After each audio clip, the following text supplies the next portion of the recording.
आप सभी को नमस्कार। हम पढ़ रहे हैं यूपीएससी फिलोसफी ऑप्शनल में पेपर 2 का सेक्शन है, यानी सोशियो पॉलिटिकल फिलोसफी, यानी सामाजिक राजनीतिक दर्शन, जिसमें हमारे सिलेबस का दूसरा यूनिट चल रहा है संप्रभुता। तो संप्रभुता के बारे में हमारी कुछ क्लास पहले भी हो चुकी हैं और हमने संप्रभुता के बारे में पहले देखा था कि संप्रभुता का अर्थ क्या है। संप्रभुता का अर्थ क्या है, तो पिछली क्लास में हमने देखा था कि संप्रभुता का अर्थ क्या है। फिर हमने संप्रभुता के प्रकार बताए थे। संप्रभुता के प्रकार क्या हैं इसके बारे में चर्चा की थी। फिर हमने संप्रभुता के जो विभिन्न दार्शनिकों ने संप्रभुता के बारे में अपने मत दिए हैं, अपने विचार दिए हैं, उनको देखा था कि जो दार्शनिक हैं, दार्शनिकों ने संप्रभुता के बारे में अपने क्या विचार दिए हैं। जैसे बोधा ने संप्रभुता के क्या विचार दिए हैं और ऑस्टिन ने संप्रभुता संबंधी अपने क्या विचार दिए हैं। आज हम डिस्कस करेंगे कि लास्की के संप्रभुता के सिद्धांत, लास्की ने संप्रभुता के क्या विचार दिए हैं, आज हम ये डिस्कस करने वाले हैं। तो प्लीज़ आप इस वीडियो को ज़्यादा से ज़्यादा लाइक, शेयर और सब्सक्राइब करिए ताकि वीडियो सभी तक पहुंच जाए। तो ये हम चर्चा करते हैं कि लास्की के अनुसार संप्रभुता क्या होती है। जैसे हम पहले भी देख चुके हैं कि संप्रभुता का मतलब क्या था। संप्रभुता का मतलब था आंतरिक मामलों से सर्वोच्च, आंतरिक मामलों में सर्वोच्च और बाहरी मामलों से स्वतंत्र। आंतरिक मामलों में सर्वोच्च, जैसे मान लो ये कोई राज्य है तो राज्य में सबसे ऊपर सर्वोच्च ये संप्रभुता है। यहाँ पर आंतरिक मामलों में सर्वोच्च और बाहरी मामलों से स्वतंत्र, के बाहरी मामलों से स्वतंत्र है। अगर ये कुछ ही बोलते रहें ये, लेकिन ये स्वतंत्र है, तो ये है संप्रभुता। फिर हमने देखा था कि बोधा ने संप्रभुता को क्या सर्वोच्च शक्ति बताया है। बोधा ने संप्रभुता को सर्वोच्च शक्ति बताया, बोधा ने संप्रभुता को सर्वोच्च शक्ति बताया। फिर हमने देखा था ऑस्टिन, तो ऑस्टिन ने संप्रभुता के बारे में, जैसे हमने देखा था ऑस्टिन ने संप्रभुता को एकलवादी संप्रभुता का सिद्धांत प्रतिपादित किया। ऑस्टिन ने संप्रभुता संबंधी विचार का प्रतिपादन एकलवादी संप्रभुता के संबंध में विचार दिए हैं। ऑस्टिन ने क्या, एकलवादी संप्रभुता, एकलवादी संप्रभुता।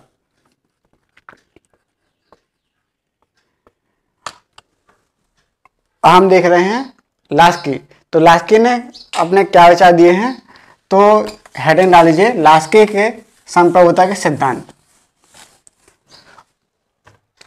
लास्की के संप्रभुता के सिद्धांत, लास्की के संप्रभुता के सिद्धांत, लास्की के संप्रभुता के सिद्धांत। तो लास्की ने अपनी संप्रभुता के बारे में बहुलवादी संप्रभुता का सिद्धांत प्रतिपादित किया। मतलब लास्की ने संप्रभुता संबंधी विचार का प्रतिपादन, लास्की ने संप्रभुता संबंधी विचार का प्रतिपादन बहुलवाद के आधार पर किया है। क्या, बहुलवाद के आधार पर, बहुलवाद के आधार पर किया है। लास्की ने संप्रभुता संबंधी विचार का प्रतिपादन बहुलवाद के आधार पर किया है। इसलिए हम बोल सकते हैं कि लास्की का सिद्धांत, लास्की के सिद्धांत को इसलिए बहुलवादी सिद्धांत बोल देते हैं, बहुलवादी संप्रभुता का सिद्धांत बोल देते हैं। इसलिए लास्की को, लास्की के सिद्धांत को, लास्की के सिद्धांत को बहुलवादी संप्रभुता का सिद्धांत कहते हैं। बहुलवादी संप्रभुता का सिद्धांत, संप्रभुता का सिद्धांत कह देते हैं। तो प्लीज़ आप इस वीडियो को ज़्यादा से ज़्यादा लाइक, शेयर और सब्सक्राइब करिए ताकि वीडियो सभी तक पहुंच जाए।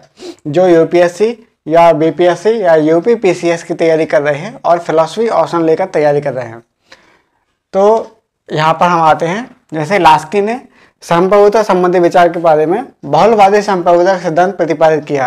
अब बहुलवादी का मतलब क्या हुआ, जैसे बहुलवादी का मतलब यह हुआ कि जो सर्वोच्च शक्ति है, सर्वोच्च शक्ति मतलब राज्य अविभाज्य है, ये राज्य अविभाज्य है, इस बात का खंडन करते हैं। मतलब इस बात को नकारते हैं कि राज्य अविभाज्य है, नकारते हैं कि राज्य अविभाज्य है, राज्य अविभाज्य है, राज्य अविभाज्य है। मतलब लास्की बोलते हैं कि राज्य का विभाजन हो सकता है, राज्य का विभाजन हो सकता है, इस बात को नकारते हैं, मतलब खंडन करते हैं, नकारते हैं या खंडन करते हैं कि राज्य अविभाज्य है। मतलब राज्य का विभाजन हो सकता है, राज्य का विभाजन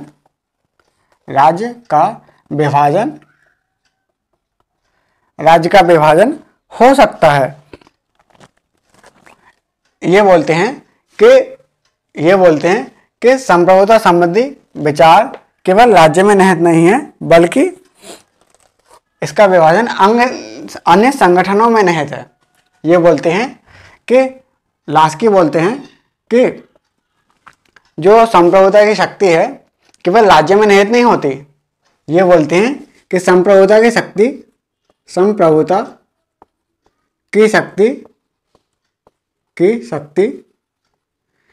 केवल राज्य में नहीं होती, संप्रभुता की शक्ति केवल राज्य में निहित नहीं होती, बल्कि संप्रभुता का विभाजन अन्य संगठनों में किया जा सकता है। केवल राज्य में नहीं होती, बल्कि इसका विभाजन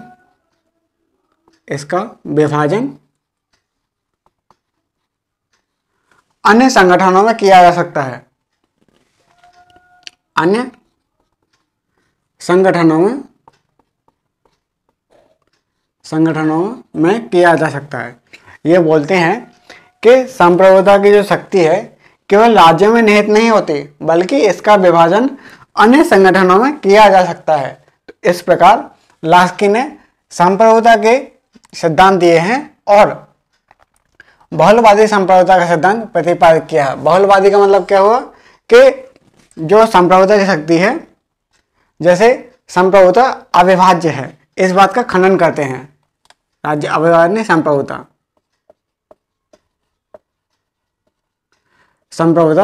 अविभाज्य है, ये इस बात का खंडन करते हैं, मतलब संप्रभुता का विभाजन करते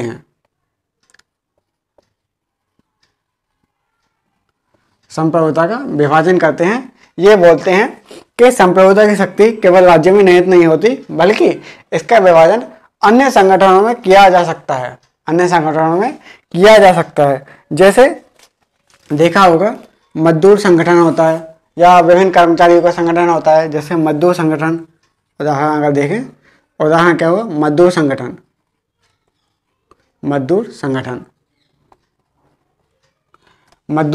हो गया, या फिर किसी कर्मचारियों का संगठन हो गया, तो ये हो गए हैं। तो लास्की ने संप्रभुता संबंधी विचार के दो पक्ष दिए हैं। जैसे कौन कौन से दो विचार दिए हैं, जैसे एकलवादी संप्रभुता का खंडन। लास्की ने संप्रभुता संबंधी दो विचार दिए हैं, जैसे एकलवादी संप्रभुता का खंडन, एकलवादी संप्रभुता का खंडन किया है। एकलवादी संप्रभुता का खंडन। लास्की ने अपने विचार में एकलवादी संप्रभुता का खंडन किया है और बहुलवादी संप्रभुता का समर्थन किया है। एकलवादी संप्रभुता का खंडन, जैसे लास्की ने संप्रभुता संबंधी दो विचार दिए हैं।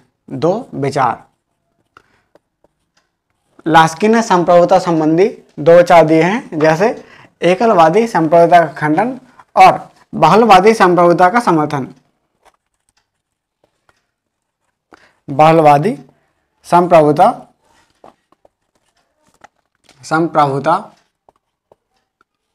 का समर्थन।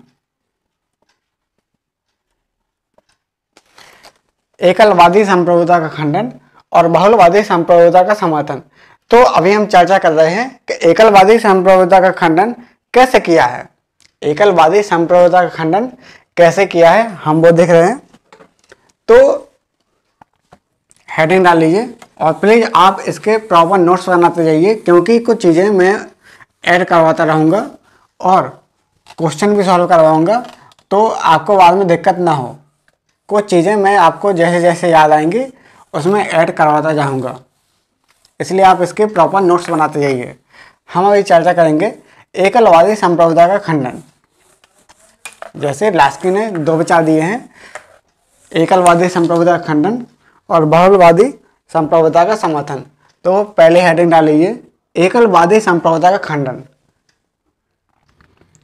एकलवादी संप्रभुता का खंडन। एकलवादी संप्रभुता का खंडन।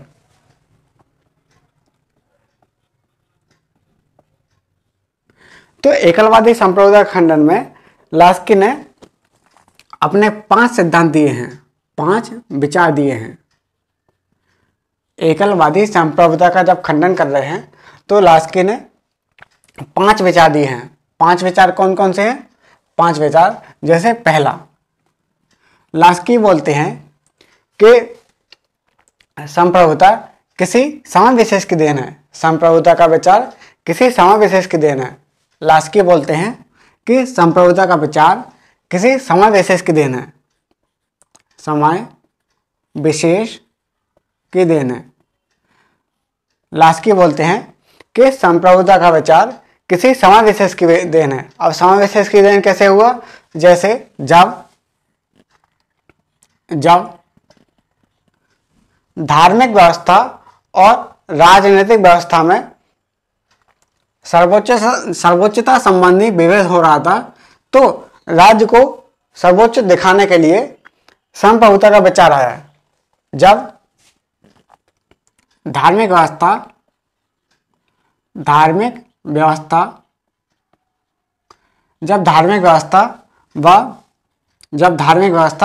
और राजनीतिक व्यवस्था जब धार्मिक व्यवस्था जैसे चर्च हो गया और राजनीतिक व्यवस्था जैसे राज्य हो गया, जब धार्मिक व्यवस्था और राजनीतिक व्यवस्था इसमें जब सर्वोच्चता संबंधी विचार का विवाद हो रहा था, सर्वोच्चता संबंधी विचार का विवाद हो रहा था, यानी जब धार्मिक व्यवस्था और राजनीतिक व्यवस्था इसमें सर्वोच्चता संबंधी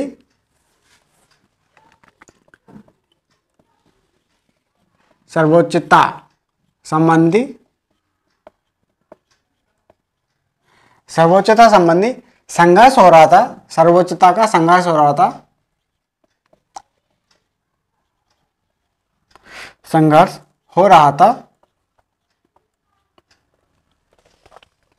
सर्वोच्चता का संघर्ष हो रहा था। जब धार्मिक व्यवस्था और राजनीतिक व्यवस्था इसमें सर्वोच्चता का संघर्ष हो रहा था,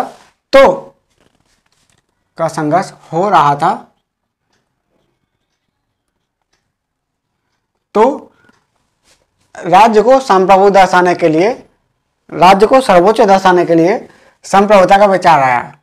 राज्य को सर्वोच्च दिखाने के लिए, राज्य को सर्वोच्च दिखाने के लिए संप्रभुता का विचार आया। जैसे लास्की बोलते हैं कि संप्रभुता का विचार किसी समय विशेष की देन है। लास्की बोलते हैं कि संप्रभुता का विचार किसी समय विशेष की देन है। जब धार्मिक व्यवस्था व राजनीतिक व्यवस्था, धार्मिक व्यवस्था और राजनीतिक व्यवस्था में सर्वोच्चता का संघर्ष हो रहा था, तब राज्य को सर्वोच्च दर्शाने के लिए, राज्य को सर्वोच्च दर्शाने के लिए या राज्य को सर्वोच्च बताने के लिए संप्रभुता का विचार आया। दर्शाने के लिए सर्वोच्च दर्शाने के लिए संप्रभुता का विचार आया। संप्रभुता का विचार आया। तो लास्की ऐसा बोलते हैं कि जब धार्मिक व्यवस्था और राजनीतिक व्यवस्था में सर्वोच्चता संबंधी विचार का संघर्ष हो रहा था, सर्वोच्चता का संघर्ष हो रहा था, तब राज्य को सर्वोच्च दिखाने के लिए संप्रभुता का विचार आया, ये बोल देते हैं। और कानूनी आधार पर जैसे सनालिसिस की देन है, और कानूनी आधार पर लास्की यह मानता है कि कानून संप्रभुता का आदेश नहीं है। कानूनी आधार पर लास्की यह मानता है, कानूनी आधार पर लास्की यह मानता है, कानूनी आधार पर लास्की बोलते हैं कि कानून संप्रभु का आदेश नहीं है। जो कानून है, कानून संप्रभु का आदेश नहीं है। कानून संप्रभु का आदेश नहीं है, बल्कि लास्की कानूनी आधार पर कानूनी आधार पर लास्की बोलते हैं कि कानून संप्रभु का आदेश नहीं है, बल्कि राज्य कानून को मान्यता देता है। कानून को मान्यता देता है। मतलब लास्की ये बोल रहे हैं कि कानून है, जो कानून संप्रभु का आदेश नहीं है, राज्य का आदेश नहीं है, बल्कि जो राज्य है कानून को मान्यता दे रहा है, कानून को मान्यता दे रहा है। बल्कि कानून है जो कानून स्वयं कानून पहले से ही रीति रिवाजों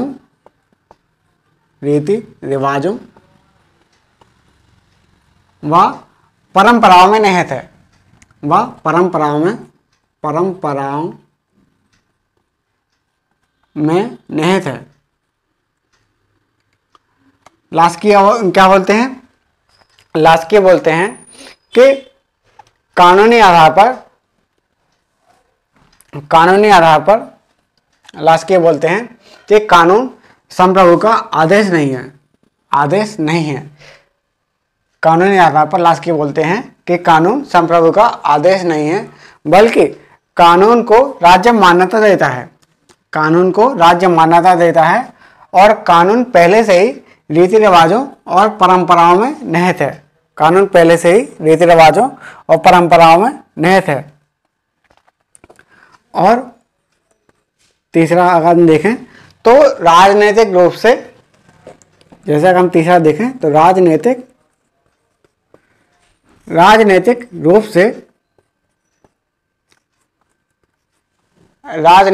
से राज्य की संप्रभुता का प्रयोग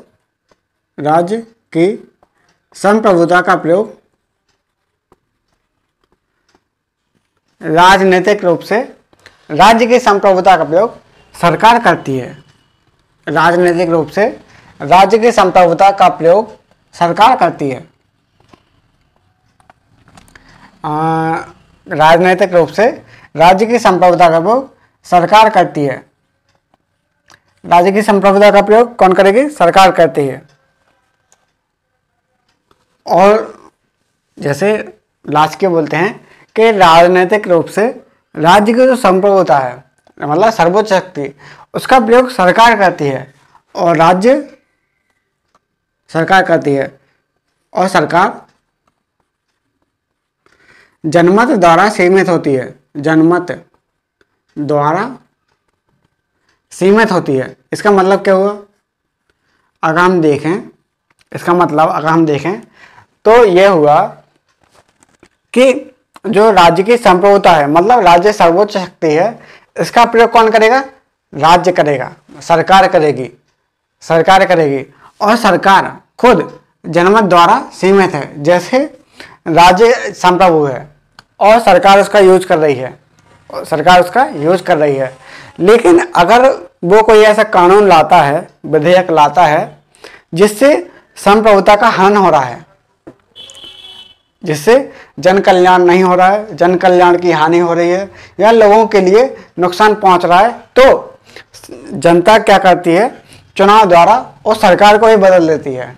मतलब जनमत द्वारा, जनता का मत, जनता के मत द्वारा सरकार चुनते हैं। और जैसे ही कल्याणकारी राज्य की स्थापना नहीं हो पा रही है, कल्याणवादी नीतियां नहीं आ रही हैं, तो जनता क्या करती है, जनता अपने मत द्वारा यानी चुनाव द्वारा सरकार को बदल लेती है।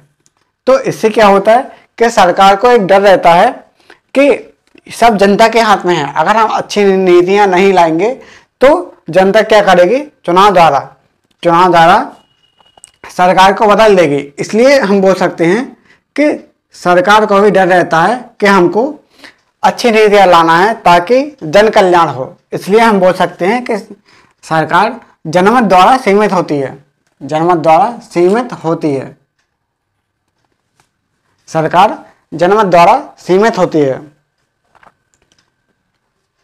आपने ये लिख लिया होगा। हम चौथा देखते हैं। चौथा में देखें तो लास्की बोलते हैं कि नैतिक आधार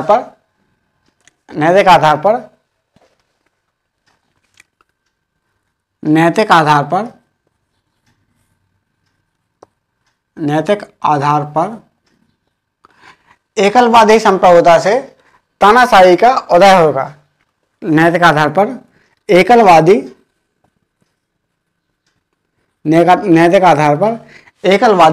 संप्रभुता से तानाशाही का उदय होगा। किसका? तानाशाही का उदय होगा और जो व्यक्ति की स्वतंत्रता है वो बाधित होगी। और व्यक्ति की स्वतंत्रता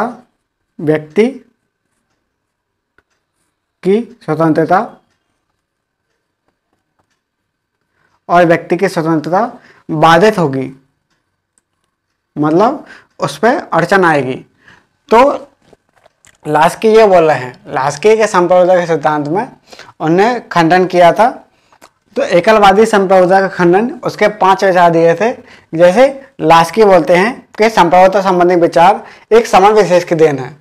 और जब कानूनी आधार पर लास्की बोलते हैं कि कानून संप्रभु का आदेश नहीं है, बल्कि राज्य यानी सरकार कानून को मान्यता देता है, बल्कि कानून पहले से ही रीति रिवाजों व परंपराओं में निहित है। और राजनीतिक रूप से राज्य की संप्रभुता का प्रयोग कौन करता है? सरकार। राज्य की संप्रभुता का प्रयोग कौन करता है? सरकार। और सरकार जनमत द्वारा सीमित रहती है। और चौथे में अगर हम देखें तो नैतिक आधार पर एकलवादी संप्रभुता से तानाशाही का उदय होगा। नैतिक आधार पर एकलवादी संप्रभुता से तानाशाही का उदय होगा और व्यक्ति की स्वतंत्रता है, जो व्यक्ति की स्वतंत्रता बाधित होगी। उम्मीद करता हूँ आपने लिख लिया होगा। और प्लीज़ आप इसके प्रॉपर नोट्स बनाते जाइए, क्योंकि अगर आप नोट्स नहीं बनाएंगे तो दिक्कत आपको ही होगी। और अगर आपने नोट्स नहीं बनाए और प्रॉपर तरीके से रिवीजन नहीं किया तो असफलता निश्चित है। आप पास ही नहीं कर पाएंगे, क्योंकि फिलॉसफी का जितना सिलेबस छोटा है उतना ही लॉजिकल है। इसलिए इसका प्रॉपर तरीके से यूज करना है। और हमको ये देखना है कि हर टॉपिक में या हर लाइन में एक क्वेश्चन छपा है। इसलिए क्वेश्चन चाहे जैसा भी आए, हमको क्वेश्चन को डील करते आना चाहिए। और ये कब क्वेश्चन कर पाएंगे हम? जब अच्छे से हमने नोट्स पढ़े हैं। हम इसको तभी कर पाएंगे। और अगर हम देखें तो अंतर्राष्ट्रीय स्तर पर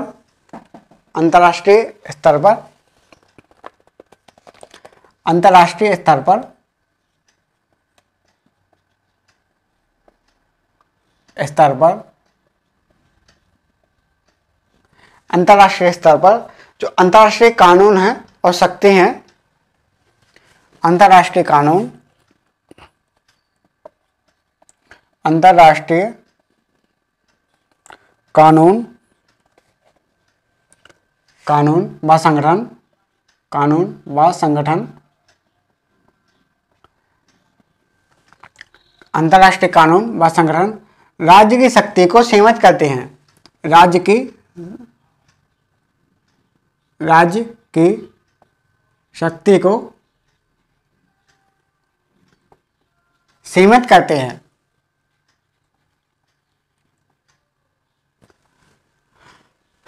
अंतर्राष्ट्रीय स्तर पर अंतर्राष्ट्रीय कानून व संगठन, अंतर्राष्ट्रीय कानून व संगठन राज्य की शक्ति को सीमित करते हैं। और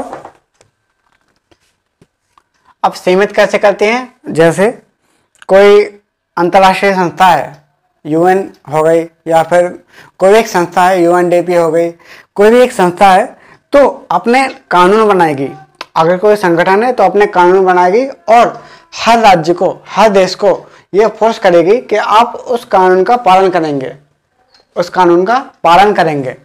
तो हम बोल सकते हैं कि अंतर्राष्ट्रीय स्तर पर अंतर्राष्ट्रीय कानून व संगठन राज्य की शक्ति को सीमित करते हैं और अंतर्राष्ट्रीय क्षेत्र में सीमित करते हैं व अंतर्राष्ट्रीय क्षेत्र में संप्रभुता का पर विचार देने से युद्ध की स्थिति उत्पन्न हो जाती है। और अंतर्राष्ट्रीय स्तर पर संप्रभुता, अंतर्राष्ट्रीय स्तर पर संप्रभुता पर बल देने से संप्रभुता पर बल देने से युद्ध की स्थिति उत्पन्न हो जाती है। युद्ध की स्थिति उत्पन्न हो जाती है। अंतर्राष्ट्रीय स्तर पर अंतर्राष्ट्रीय कानून व संगठन राज्य की शक्ति को सीमित करते हैं और अंतर्राष्ट्रीय स्तर पर संप्रभुता पर बल देने से युद्ध की स्थिति उत्पन्न हो जाती है। जैसे हम अभी क्या बता रहे थे कि अंतर्राष्ट्रीय कोई संस्था है, जैसे यूएनडीपी हो गई या फिर कोई एक संस्था है, तो अपने नियम कानून बनाएगी और सभी देश को फोर्स करेगी कि आप इन कानून का पालन करिए, आप इन कानून का पालन करिए। तो हम क्या बोल सकते हैं कि ये राज्य की शक्ति को सीमित करते हैं, राज्य की शक्ति को सीमित करते हैं। और अगर हम देखें तो अंतर्राष्ट्रीय स्तर पर अगर संप्रभुता का बल देंगे तो युद्ध की स्थिति उत्पन्न हो जाएगी। जैसे जैसे भारत है, भारत एक संप्रभु राज्य है, ठीक है, लेकिन जैसे ही अगर भारत संप्रभुता पर पूर्णतः बल देगा तो किसी के नियम कायदे कानून तो मानेगा नहीं। जब किसी के नियम कायदे कानून नहीं मानेगा, कोई संस्था है अंतर्राष्ट्रीय संस्था, तो अंतर्राष्ट्रीय संस्था का कानून नहीं मानेगा, तो उससे क्या होगा, सभी देश भारत के विरुद्ध हो जाएंगे। जब सभी देश भारत के विरुद्ध हो जाएंगे तो क्या होगा, युद्ध की स्थिति उत्पन्न हो जाएगी, युद्ध की स्थिति उत्पन्न हो जाएगी। तो यहाँ पर इस प्रकार हमने देखा कि लास्की के संप्रभुता संबंधी विचार 5 विचार थे। तो हमने संप्रभुता के 5 विचार देखे। हम संप्रभुता संबंधी लास्की के बहुलवादी संप्रभुता का वो देखेंगे, समर्थन कि लास्की ने बहुलवादी संप्रभुता का समर्थन किस प्रकार किया है। यहाँ हमने देखा कि एकलवादी संप्रभुता का खंडन किस प्रकार किया है। हम देखेंगे कि बहुलवादी संप्रभुता का समर्थन।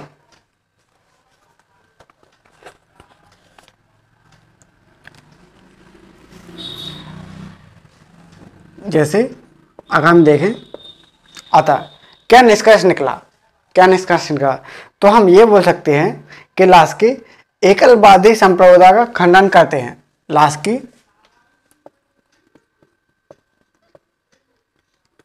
लास्की क्या बोलते हैं, लास्की बोलते हैं, लास्की संप्रभुता का समर्थन के बजाय संप्रभुता का खंडन करते हैं। लास्की संप्रभुता का समर्थन के बजाय संप्रभुता का समर्थन के बजाय संप्रभुता का खंडन करते हैं। संप्रभुता का खंडन करते हैं। लास्की संप्रभुता का समर्थन के बजाय संप्रभुता का खंडन कर रहे हैं। यहाँ पर हम देख रहे हैं कि लास्की संप्रभुता के समर्थन के बजाय संप्रभुता का खंडन कर रहे हैं। ये बोलते हैं कि अगर राजनीतिक समाज में, लास्की बोलते हैं कि अगर राजनीतिक समाज में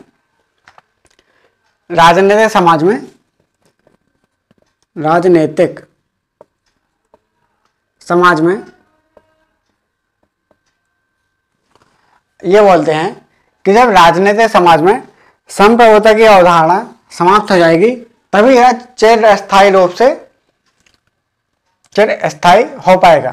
राजनीतिक समाज में, लास्की बोलते हैं कि जब राजनीतिक समाज में संप्रभुता की अवधारणा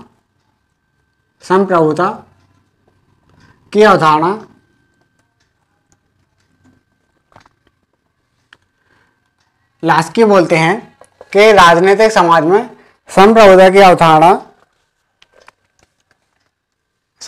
अवधारणा एक खतरनाक अवधारणा है। संप्रभुता की अवधारणा एक खतरनाक अवधारणा है। लास्की बोलते हैं कि राजनीतिक समाज में जो संप्रभुता की अवधारणा है वो एक खतरनाक अवधारणा है, और जब राज्य संप्रभुता को त्याग देगा, राज्य संप्रभुता को त्याग देगा, यानी संप्रभुता संबंधी विचार का त्याग कर देगा, संप्रभुता का विचार, संप्रभुता का त्याग कर देगा, तभी राज्य चिरस्थायी रूप से स्थापित हो पाएगा। तभी राज्य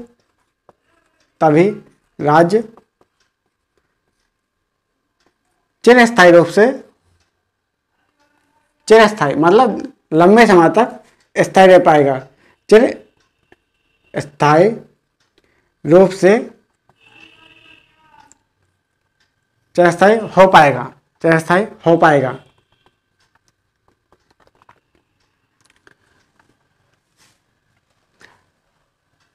जैसे लास्की बोलते हैं कि संप्रभुता की अवधारणा एक खतरनाक अवधारणा है। लास्की क्या बोलते हैं कि जो संप्रभुता की अवधारणा है वो एक खतरनाक अवधारणा है, और अगर राजनीतिक समाज में राज्य संप्रभुता का जब त्याग कर लेगा, राजनीतिक समाज में जब राज्य संप्रभुता का त्याग कर लेगा, यहाँ पर लिख लीजिए, राजनीतिक समाज में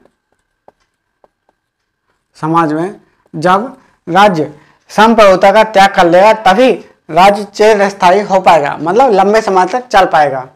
तो यहाँ पर हमने ये देखा कि लास्की ने एकलवादी संप्रभुता का किस प्रकार खंडन किया है। लास्की ने एकलवादी संप्रभुता का किस प्रकार खंडन किया है।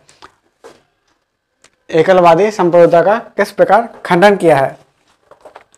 तो अगली क्लास में हम देखेंगे इसके लास्की के बहुलवादी संप्रभुता का समर्थन किस प्रकार किया है। लास्की ने बहुलवादी संप्रभुता का समर्थन किस प्रकार किया है, और फिर अब देखेंगे कि लास्की के संप्रभुता संबंध जो सिद्धांत हैं उनकी क्या आलोचनाएं हैं। आलोचना के बाद हम उसका महत्व देखेंगे। तो इस प्रकार लास्की का सिद्धांत खत्म हो जाएगा। तो आज के लिए इतना ही। धन्यवाद।